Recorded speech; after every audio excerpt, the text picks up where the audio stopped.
Hey, everybody. Welcome back to your Dawn of Autonomy podcast. I'm Dawn Zoldi, your host, CEO of P3 Tech Consulting and publisher at Autonomy Global. I don't know if you can believe it. I can barely believe it. It's the end of August already, everybody. And it is, we are closing out an incredible month that we dedicated to the theme of security, thanks to our month sponsor, Echodyne. And today we have the pleasure of having on the show two amazing people. Charlton Evans is with End State Solutions.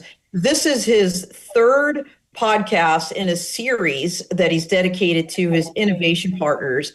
And the partner that he brought with him today to talk about security and some things going on in the industry is from the very large company called Cargill. We're going to talk about what it is, what it does, and why you care here in a minute. And this is Calvin. Calvin, I'm gonna butcher your last name. I should have asked this before. Is it Rieb? You got it, 100%. That's it. Okay. You know this is live and real when I'm asking questions of the guest, on the show. Okay. So, all right, great. So we are going to get right into it then. Charlton, you've been on the show a couple times, well, more than a couple times, but then again, not everybody out there knows you. So can you give that 30-second elevator bio about yourself? Yeah, sure. So graduated from the Naval Academy in 1994, last century. Ended up flying Harriers in the Marine Corps. Really enjoyed that. Had a blast flying a dynamic aircraft that just recently was sunset, actually. VMA 223, my squadron was the last squadron to fly in. So now they've moved on to the F-35. So that in the history, I ended up as a JTAC in Iraq, Joint Tactical Air Controller with the battalion over there on the ground with the grunts, and got a whole lot of video feed from a whole lot of different platforms to include the in situ ScanEagle. So I ended up working at in situ after that deployment. I picked up a job with them in the deployed ops section and was running, I started out with about 60 folks deployed and ended up with over 500 as they did services all over the planet. So from there, I did some work with the commercial division, which was two guys and an idea back in the day at In Situ. And we certified a ScanEagle under a restricted category 2125 to go do work for ConocoPhillips, then BNSF, and fight some fires. And we put that one in the Smithsonian. Commercial division didn't really take off at In Situ, started my own thing here at End State Solutions. And we've been certifying, approving, waiving, and exempting all kinds of emerging technology ever since. We do work with traditional manned aircraft. We just helped on a 777 program, get that over the finish line. So we cover a lot of ground in terms of the smalls through the larger, through advanced air mobility, HAPS mobile, RPAS, and conventional aircraft. Wow. Every time I hear your bio, I always learn actually something new. And Charlton, you just said something like hot off the press, right? I think it was Archer that just bought out In Situ or had some kind of a merger with Boeing. So interesting times indeed as kind of the industry continues to evolve. Calvin, tell us a little bit about yourself. Sounds good, Don. It's hard to follow Charlton, obviously, but yeah, I started in aviation, working in FBO in high school, and kind of caught the bug that way, and got my pilot's licensed. Went to the military, became a UH-60 mechanic, and then obviously with the plan to become a pilot, so worked my way up, became a warrant officer, and then ended that flying C-12s. It certainly had some global deployments. That's when I got my first exposure, probably related to Charlton with UAS. Most of the time it was dodging shadows that were returning to base, lost link.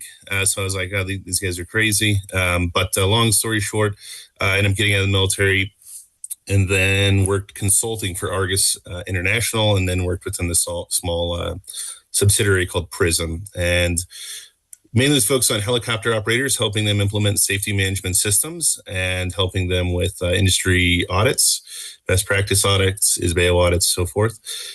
And then we ended up buying a small, at the time, unmanned education company. And that's where we started getting more and more involved into UAS. And that's when we then started assisting package delivery companies go through the Part 135 process. Also helped large companies like Cargill to manage the complexities around the risk and the compliance of how do you manage all these drones in a large company that is global, and then through that process, made my way to Cargill at the end of the day. So been here for 7 years. We do have global operations using drones, but not at large scale that most would probably imagine. But it's been a journey, and as we're going to talk today, the regulatory environment has made it a bit challenging, continues to make it challenging to get things off the ground in a faster manner.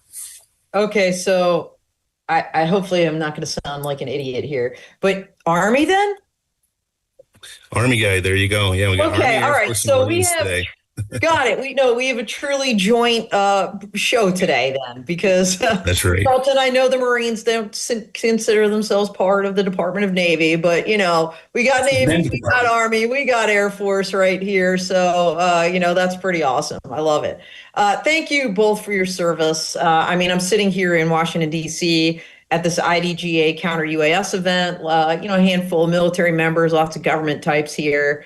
So it's always cool to come back to the nation's capital and now to be talking with two veterans about drones and security, man. It is a huge, huge topic. But before we get into that, and by the way, everybody, we're going to really focus this show in kind of a unique way on Section 2209. So stay tuned. But before we do that, I really want to, Charlton, you alluded to your company and what it does.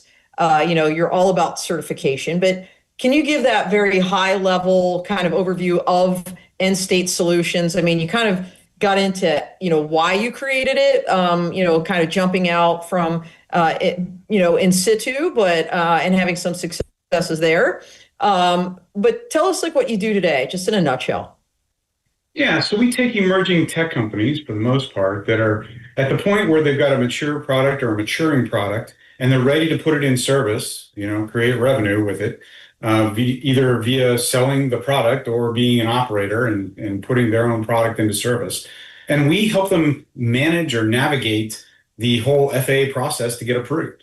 So sometimes that can mean a waiver, a Part 107 waiver for BV loss, for example, or sometimes it can mean a bigger exemption under 44807 to go conduct more complex operations with a more complicated platform and maybe more complicated concept of operations, up through TC and PC, or type certification and production certification, which is right now kind of on the back burner for most of the platforms except the advanced air mobility platforms. Even they are seeking alternative pathways to get into service through the EIPPs, the integration pilot programs that are going on now under this administration. So long story short, we guide these companies through and actually can produce the artifacts they need, the documentation they need, the test plans, the test cards, all the evidence that the FAA needs to approve, waive, or exempt any operation that they're trying to get done. Okay, awesome. Now, Calvin, Cargill is ginormous, and my limited understanding of it, it's kind of like a middleman, if you will, in the food supply chain that spans the globe, truly. Could you kind of, in your words, describe what the company's all about, and then how the drone program fits into it?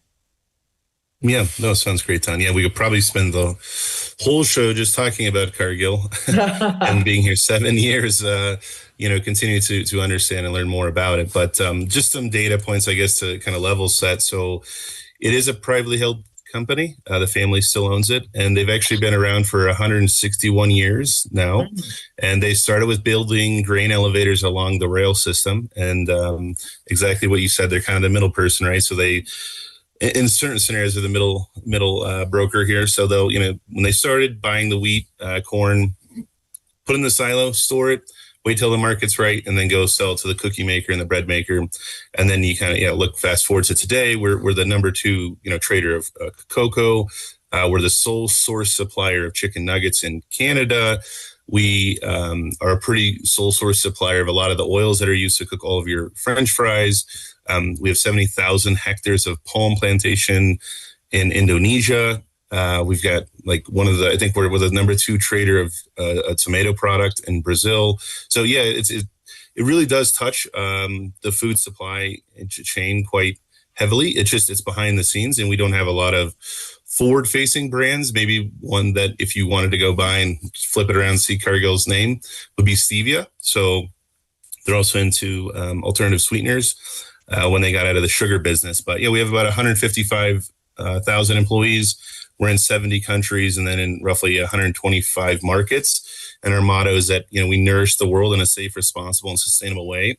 Our CEO was one of the members selected from the Food and Ag Company to participate with the president to go to China. So that was a great, publicity, but also representation. And most of us in the company were super excited and proud to see that. So not only leading from the food side, but from the trade side globally, and ensuring that folks are being nourished, fed, and food security is, as we're talking about security today, food security is certainly a component of this. So we had some big operations in the Ukraine before the Russian operation. And so obviously all that got shut down. And when you start looking at that, then you're having to shift markets to fill the need to ensure people are fed. So yeah, that's where we're probably likely going to focus talking today. But as far as how Cargill uses drones, it is primarily for asset inspections, surveying, stockpile assessments, but we do have active use of drones for security in a fair amount of our sites in Brazil and Argentina. Okay, very cool. Now, let's kind of bring it to the U.S., and Section 2209. I know that's something you guys really want to talk about today. So finally, the FAA put out a draft rule for Section 2209 of the 2016 FESA, the FAA extension or Safety and Security Act, or whatever it was, in 2016. So almost a decade later, we've got this draft rule. And, the idea is to create essentially security bubbles, TFR equivalents over critical infrastructure. Lots of talk about that here, by the way, at this conference. The draft rule expands what people thought were going to be 4 critical infrastructure sectors to all 16 DHS designated critical infrastructure sectors. So kind of interesting there. And Calvin, correct me if I'm wrong, but I assume like agriculture or some kind of food is within one of those sectors in terms of critical infrastructure. Yeah, it's a little bit of a gray area, to be quite honest. Charlton and I were talking about this yesterday. So it's not as delineated as it probably should be. So to be honest, it's a little bit of a gray area. When you start looking at, again, ethanol is made from corn. So a lot of our ag partners, and we make some ethanol as well. Then you start to see it quickly, go into that category. But if you're looking at a site that's going to be storing grain or corn, it's a bit of a gray area and a toss up, to be honest. Oh, interesting and kind of crazily weird, right? So if you guys, I used to teach Homeland Security at CSU Pueblo, and DHS has a really great website that outlines these 16 critical sectors. I should have done my homework before the show on that, but like schools and, kind of public facilities are one, and some of the things that are obvious, like oil and gas or, defense industrial base, they're all listed there. But check that out if you guys are not sure what I'm talking about. So how did you guys get to working together, and where did it converge at 2209 or some other reason why you guys started working together? Actually, so we're both members of the National Business Aviation Association Emerging Tech Committee. Through that committee, NBAA, their Business Aviation Conference and Expo is coming up in October, mid-October, and I'm looking forward to seeing maybe Calvin, you there too, but definitely Charlton. And Charlton's going to be sponsoring our AGN Live stream from that event. So, that's where you guys made that connection. And all right, so your interests converge not around just, business aviation, emerging technology, and drones, but around this 2209 rule. So you guys put your heads together and, let's just talk about it. So whoever wants to go first, maybe just kind of an outline, briefly of kind of what the rule kind of says or intends to do, and then we can get in with some of the maybe issues you spotted with regard to it. I think there's one layer even higher above, right? Okay, go. Yeah. The intent of this, we agree with the intent, right? We agree with the concept that drones are tools that are used for good in many cases, and humans are going to use them both ways. So they're going to use them for nefarious purposes. I mean, it's just like any other tool can be used as a benefit or a weapon or whatever. So in that vein, we understand that it's important to protect all this critical infrastructure from the behaviors that result in damage, destruction, interruptions of service, whatever. But in my opinion, and I'll let Calvin speak for himself, but it's really, we need to really focus as much on the behavior as the technology. The technology definitely has to mature in our ability to protect the infrastructure from bad actors and nefarious actions and trying to, crush our grid or hit a nuke plant or whatever the case is. Those things are gonna happen. It's not going to be, it should be a surprise. And I think it's appropriate that we try to mitigate all that. The way it's being mitigated or the way it's proposed to be mitigated in the rule, we think there are pretty significant flaws with it. So shut down the airspace, but at the end of the day, let's call it what it is. Drones are not autonomous. There are humans involved.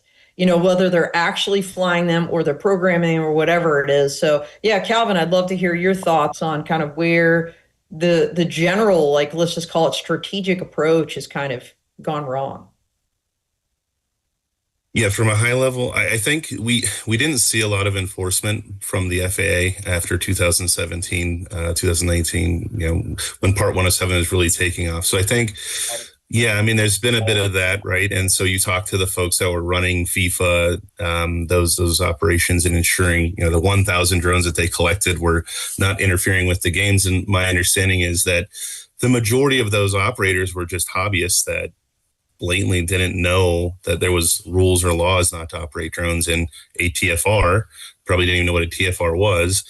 So it is interesting. I think to Charlton's point, there's a lack of education awareness out there. There's also this hypersensitivity from the war in Ukraine and how effective the drones have been on the battlefield to create a whole new asymmetric weapon and approach to things, but then we also have this complexity of also now, okay, counter UAS, how do we, deal with this threat?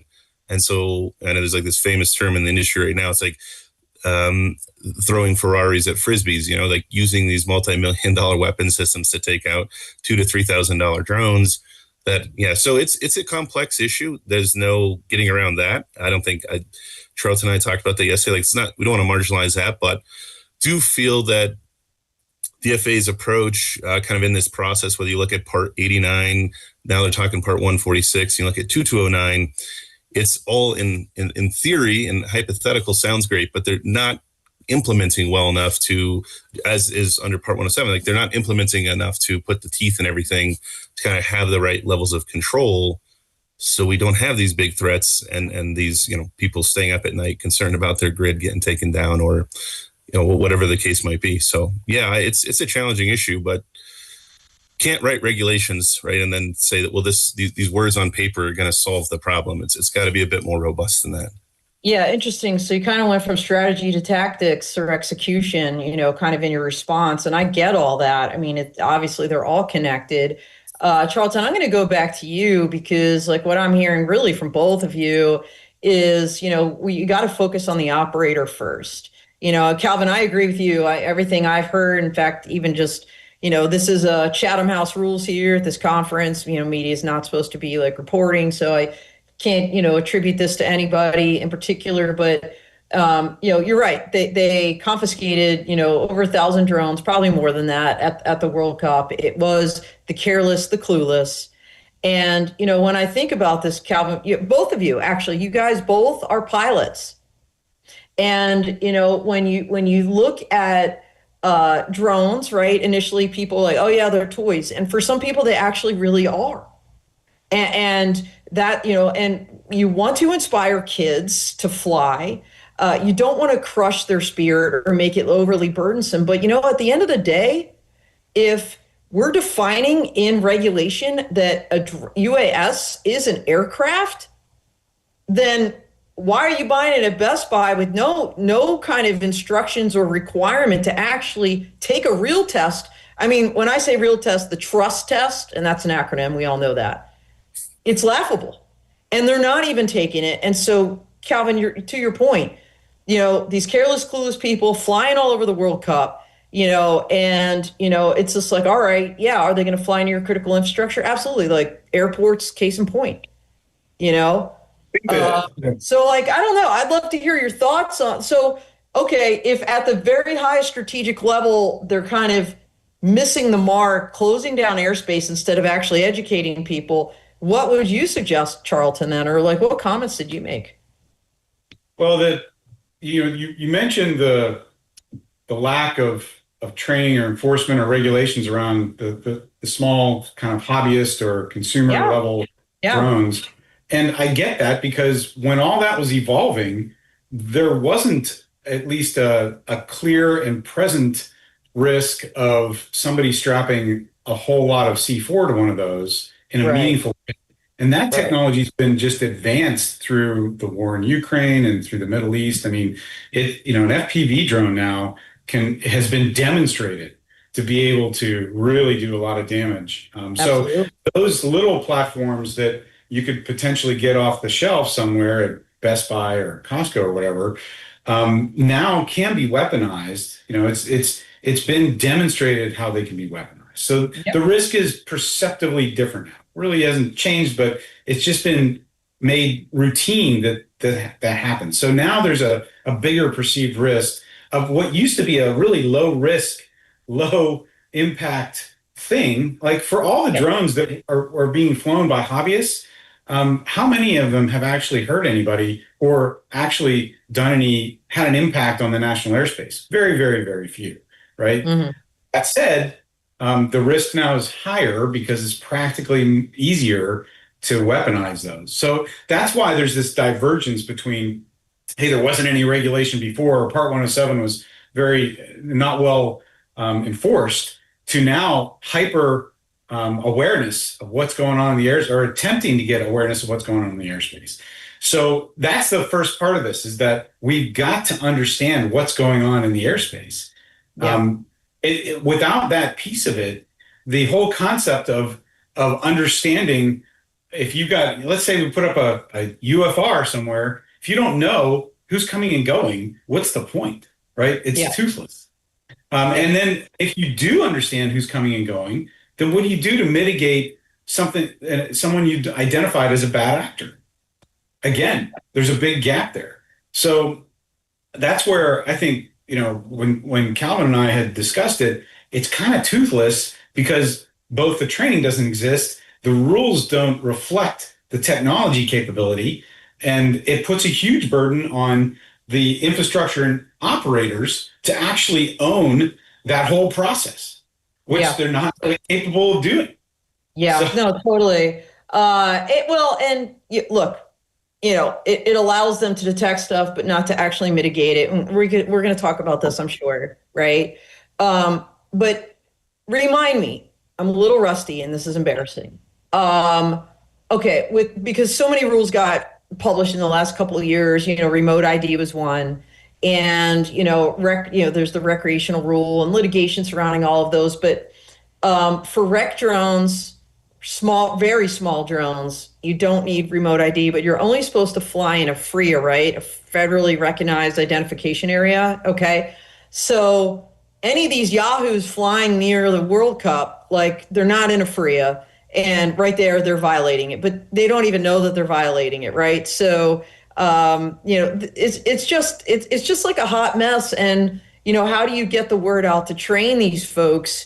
The kid that gets the box under the tree at Christmas, I'm a lawyer. I would put a warning on the box. I would make sure all those manufacturers have some kind of a pamphlet in there from the FAA that says you have to get this training. You have to, register your drone, because even rec now has to get registered, right, under the registration rule. which was also litigated. So, I mean, it is like a huge morass, like to even understand these rules, try to get a kid to understand it. But let's talk about 2209 beyond the strategic level and maybe missing the mark of shutting down the sky. Let's talk about those critical infrastructure owners, because, Calvin, you're you might be in the gray area, but, arguably, your company kind of sits there. And to be even able to put such a bubble around, let's just say a grain silo or whatever you're trying to protect.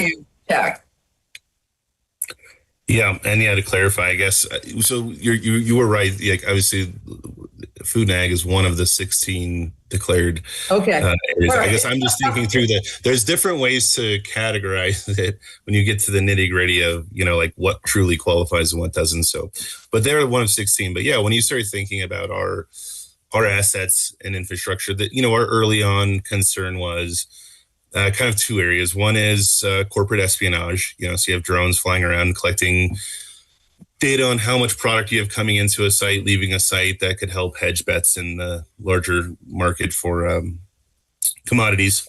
And then you have the concern of, NGO groups that might be wanting to capture an image or video of something going on at your site and then use that as, negative publicity, right? And so that was our early concern. And we've had a couple of different events in those categories. And there's been another event at one point that was obviously a bit interesting, where a drone was recklessly operated near one of our cargo vessels down in the Mississippi River. But, it is a challenging situation, right? So you see a drone at the site. What do you do? We have very strong drone incursion policy. We tell people go inside, they need to contact local authorities. But, even when you look at 2209, how is that going to change? It doesn't really change. Nothing around that is going to change. It's going to be the same thing. So for us, again, 2209 is burdensome if we decide to classify locations as SUAFRs, which would restrict folks from operating in that airspace. But then we have to, as Charlton said, own the detection equipment, manage the detection equipment, and then be able to process and coordinate with the FAA on giving authorizations for folks that want to operate, in that SUAFR. The other component is, if we're in a rural community, likely that local police department, the sheriff's department, isn't going to have folks trained in counter UAS. They're not going to have the technology to mitigate it. And we're at a loss again of, okay, so what can we do? The drone's flying around, and if it truly is a threat, if we are detecting it coming inbound, you have limited time to react. So what are we achieving? It's very little. And then under a UAFR or SUAFR, we now have to list publicly where all of our sites are in the US. And that in itself is a security layer to not disclose, right, where all of our locations are. And if we start labeling locations as SUAFR, now we've pretty much just given this, as Charlton talked yesterday, a targeting map of, okay, here's where these companies' like most sensitive areas are. So now you've by default, provided some insights that likely wasn't there before. So it's quite lacking. And actually, in my opinion, it's actually created more concerns and issues, but it's been sold as this easy button. And I think a lot of different groups out there have said, okay, yeah, we're behind this. What the FAA is doing is 2209. We support it wholeheartedly, actually not knowing the technical background of the technology's capabilities and how counter UAS actually works. And we can glean on Russia and Ukraine because they've both been challenged with that. And so even when you start going down the chain of mitigation, I mean, you look at this event recently where Russia took out a Ukraine drone over a public beach, which then fell down and harmed civilians that were not even the target, but because of counter UAS, they became the target. So liability of even mitigating these drones in itself is also something we're assessing and concerned about and, discussing with our aviation regulator and insurance provider. So it's interesting. There's a lot to. Well, there's a lot to discuss, and you just covered a lot of ground. And so, the first thing I want to kind of pull out of your comments is this disclosure paradox. The fact that to even get this designation to protect your site, you basically have to reveal a lot of information. Charlton, you're the certification helper guy. You have to put together a package that explains remote ID detected this many things, or this is, how much, we have like these signs around our place, our ground is protected in these ways, and as you said, a target map essentially. So to obtain the approval to actually designate your site in the first place, you have to disclose all kinds of information that makes you vulnerable in a different way. Charlton, I want to talk about this other part that Calvin raised, which is kind of this who runs the desk. So everybody's focused more so on, is the FAA even, going to be manned and equipped to approve all of these requests from people like, Calvin at Cargill, should they decide to request, a special UAFR, but really at the end of the day, who's running the desk at Cargill once they get approved? Because can you elaborate on this who runs the desk kind of challenge? Yeah, there'll be a burden on the FAA, but compared to the burden on industry, I think it's going to pale in comparison. The FAA, I think, will be happy to approve anything anybody sends them, because there's no downside for the FAA, at the highest level anyway. There will be a downside as it gets more complicated. But for industry, let's say an organization has a large agricultural operation that they decide to protect because it qualifies, and then somebody else needs to fly there for a legitimate purpose, right? Commercially with a UAV, and that's with a drone, and that's how they make their living.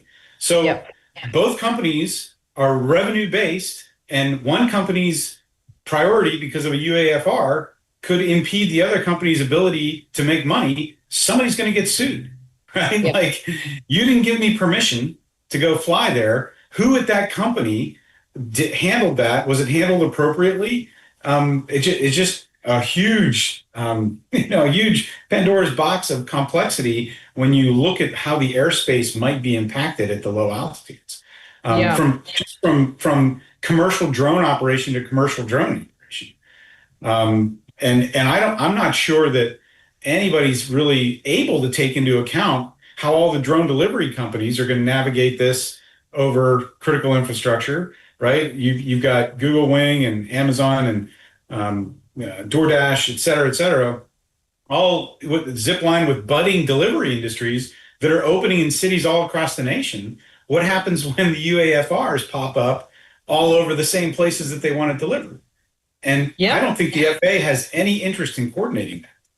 Well, you raise a great, we were talking about training just in general, right, of drone pilots, but, kind of getting back to Calvin, and your safety management system background, how are you going to, what's the procedures, what's the process to adjudicate these requests from like the Amazons or, Google Wings of the world that want these, access requests once you have a special UAFR, and how does that open you up to liability? I mean, this whole thing it's like a lawyer's dream. It's like job security for years to come on either side of the house, including government lawyers. I mean, I'm hearing, in the realm of DOGE, I'm hearing like the FCC is hiring all these lawyers now because of all these bans and all the crazy stuff. So it's like, let's populate the government with lawyers for all these crazy rules that are being written. Again, good intentioned, important goals, but like in execution, how is this going down? And to your point, Calvin, the counter UAS, authorities, look, a lot of safer skies discussion, great stuff. Love that our SLTT, state, local, tribal, territorial brothers and sisters in blue and correctional facilities now have, legal authority to not only detect but mitigate drones. But, there's a hitch. They got to get the training. And there's a bottleneck there. Like I heard after the World Cup, they funneled some of those state folks through, and then they shut down the pipeline because the training wasn't good. They're going back to the drawing board. And in the meantime, at the World Cup, if there were feds next to the state guys, like the feds had to push the button. So, I mean, to your point, with regard to, okay, I have this special UAFR. I see something, who am I calling? Because I won't have that authority even under 2209 to actually mitigate. Will the brothers and sisters in blue have that authority and the training they'll have the authority, but will they have the training? Even though, they don't have exactly. They have or the equipment and the equipment, right? Like, and they're somebody's got to pay for it. Everybody here in DC is doing victory laps. Like, the policy is good. Policy is no longer an issue. We got policy out of the way. It's all about the technology now. And, I would suggest it's like, well, no, man, it's about the money. Who's buying that stuff for these folks and what are they buying? And by the way, there's no one size fits all. We all know this, right? So anybody in this industry worth their salt knows that, like, there's not one single counter UAS solution that's going to work for everything. But man, okay, we are getting short on time. We could talk about this stuff all day long. And I know you guys have, like, man, I'm looking at this script. You've got a laundry list of grievances. It's like Festivus. We're having the airing of grievances today. A Seinfeld reference for those that love and know Seinfeld. So I want to do this. I want to cede the floor to you guys to cover let's do it this way. Give me your top 3 concerns about 2209 and why in a rapid fire way so we could at least get it in. And if we have time, we can elaborate. I don't know that we will because we're maybe 6-7 minutes out. And I definitely want to close the show with, did you guys file comments? How can they learn more about that or about what you guys do? So let's go Charlton first. Top 3 2209 airing of grievances. Implementation. We already talked about. Yeah. Implementation, technical capability to enforce, and burden on the industry to actually make it happen without the tools or the cost of doing so. Okay. Did you want to elaborate on any of those, like 1 or 2 sentences? Yeah, I guess just, again, policy, the policy starts with a good concept. Like, the problem is real, right? The problem does have to be addressed. The way it's being addressed, just at the highest level, is just impractical and I think wrong-headed, right? Mm-hmm. If we're going to put a big sticker on a piece of property that says you can't come here if you're a bad guy, mm-hmm. and then don't provide any tools to understand who the bad guys are, or then a way to stop said bad guy, I mean, that's just fundamentally flawed. So yeah. The policy is flawed. Got it. Carolyn, over to you. I mean, yeah, there's also a big so my top 3 would be like, there's a big disconnect with, we had Part 89 remote ID, and that was sold as an ability for local law enforcement to go interrogate and identify C3 drones, who's operating. That's not happening today. So that was a failed implementation in my eyes. You have Part 107 says you can go above, if you have a structure that's, 500 feet, you can legally go, to 900 feet because you can go 400 feet above the structure under Part 107. Proposed 2209 says there's a ceiling at 400 feet. So legally, I can go to an SUAFR or UFR and sit there at 500 feet, 600 feet above the infrastructure, still being within Part 107 rules.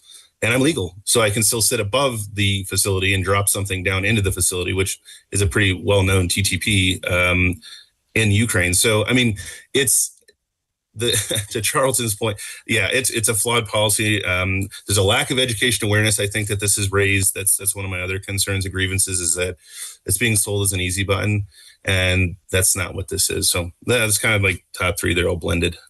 Wow. Okay. No, all good. All good. Again, well-intentioned, but as a practical matter, how is this all going to go down? And what's this going to do? And in the meantime, everybody, where's Part 108? No, I mean, we're laughing, but like, what, that report came out 2021, the draft rule, was it like it over? Friday. It's coming out Friday.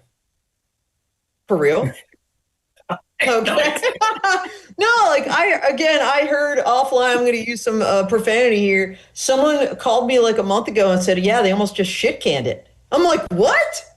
Yeah. And then I had another person call me and say, there's like a big issue with the electronic conspicuity. Like the person running like the test program for it is like gone from the FAA. Like, and so there's this like exodus from the FAA, and people in charge of really important stuff are getting replaced and things are stagnating. So it's just kind of interesting as I hear people like kind of doing victory laps about policy when really we've got so many conflicting ones and pending ones that aren't final. It makes my head hurt. But again, it's great job security for the lawyers. So go get them, guys. All right. So let's see. We are just a couple minutes out. I want to make sure people know, number one, did you guys file public comments? Number two, because you get those on the Federal Register. So yes or no. And number two, how can they learn more about what you guys are doing individually or together? So Go ahead. I'll just say, like, we do most of our comment work through NBAA for N-State. That's our avenue for that, and we support them. A lot of people do that. Yep. Mm-hmm. NBAA elected, I believe, not to do a comment on 2209 for a host of reasons. Partly the kind of maturity of the problem. I think there's going to be round two, and then we'll probably be right there for that. But gotcha. Calvin, I know you were far more involved in commenting regarding 2209. So we just work through industry groups, and it's kind of interesting. We actually have people in the company that was supporting 2209, and then we've got people in the company that are not supporting 2209. So, we're a big company, a lot of businesses, so different people work with different industry groups, and that's kind of our approach, as industry groups. So. Okay, got it. Very good. Now, in terms of where people can find you next, how they can learn more. Charlton, I know you'll be at NBAA base in mid-October. I don't know if you're going to be anywhere else where people might be able to chat with you in person before that. And if not, like tell them how they can like learn more about N-State Solutions or reach you personally. Yeah, just email me, cevans@nstatesolutions.com, or give me a shout on the phone. You got the QR code there. It'll take you to the website or LinkedIn. I hope actually LinkedIn's probably better than our website, frankly. But we don't do a lot of marketing, and I'm going to less and less trade shows. Like, we're just busy and we're getting stuff done. And call me, contact me. So there you go. Very good. All right, very cool. And Calvin, how about for your part?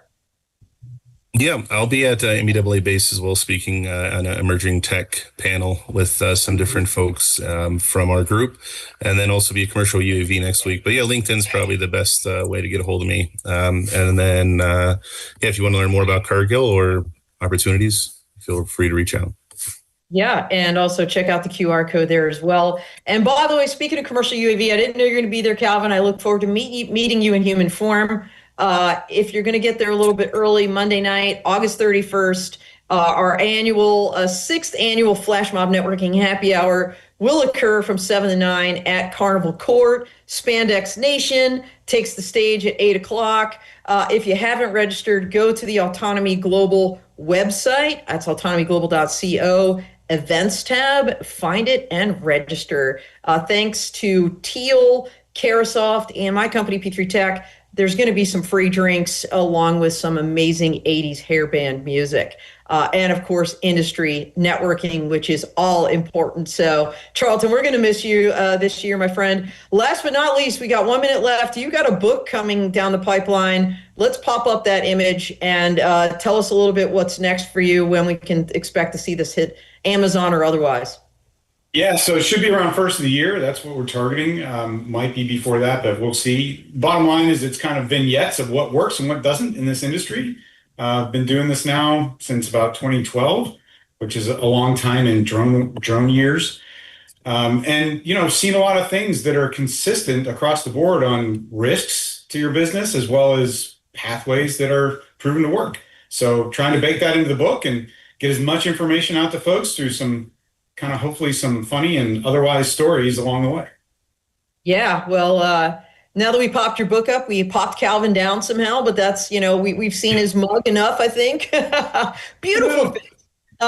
We are at the end of the show. It is perfect. There we go. There he is again. Okay, perfect timing for us to say good farewell to everybody, to say farewell to an incredible month dedicated to security. what a hot topic we addressed today with two experts, a certification expert, both aviation experts, and then, really an industry stakeholder that's looking to see like how this is going to affect them down the pipeline. So anyway, great to have you both on the show. Thank you so much, Charlton, for sponsoring your series this year. Looking forward to having you back in Security and Safety Month in November with yet another guest. You've been bringing some great people on. So thank you both so much. That's it, everybody. We are out here.